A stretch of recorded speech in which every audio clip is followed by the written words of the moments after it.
Hi, Janet. At the end of last year, my company went through a major reorganization. As a result, on February 15th of this year, I was promoted into a new role with more responsibility. I'm leading a new team, have a new boss, and am faced with a sharp learning curve in a business I know little about. While I was feeling excited and out of my comfort zone at the same time, I felt pretty confident that I could handle the new challenge, as I had done so before.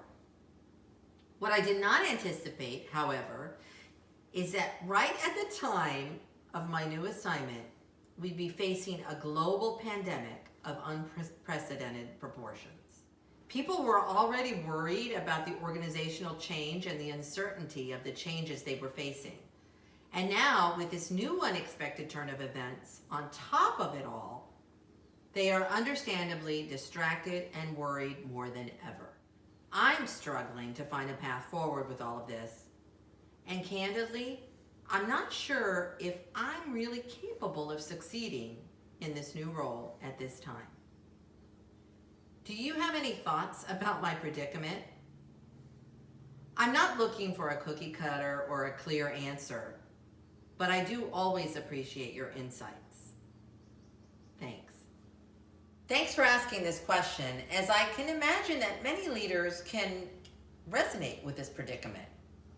Organizational change is a constant, and often organizations reorganize at the end of the year, so it's very likely that many of you are in new leadership roles at this time and during this crisis that has hit us unexpectedly.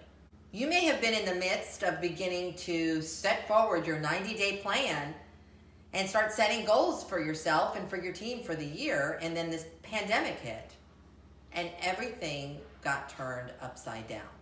Here are 2 things to remember and a few questions to ask yourself that may help you sort through your own anxiety and your discomfort with your new role during this time. First things first, here's one thing that might help you during this time, and that's repeating this mantra to yourself. It's not about me.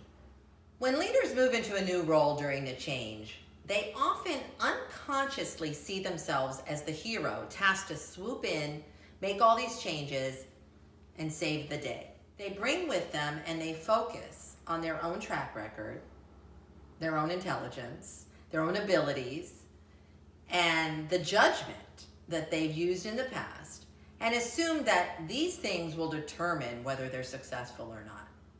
Not only is this a slippery slope when you are scaling into a new role with different and more responsibility, it's very stressful, and it requires a superhuman ability that most of us don't have.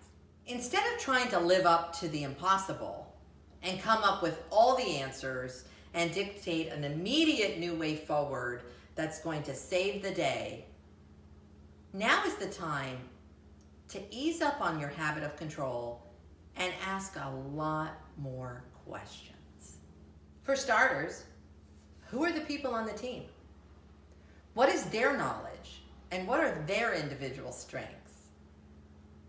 What was working well in the past?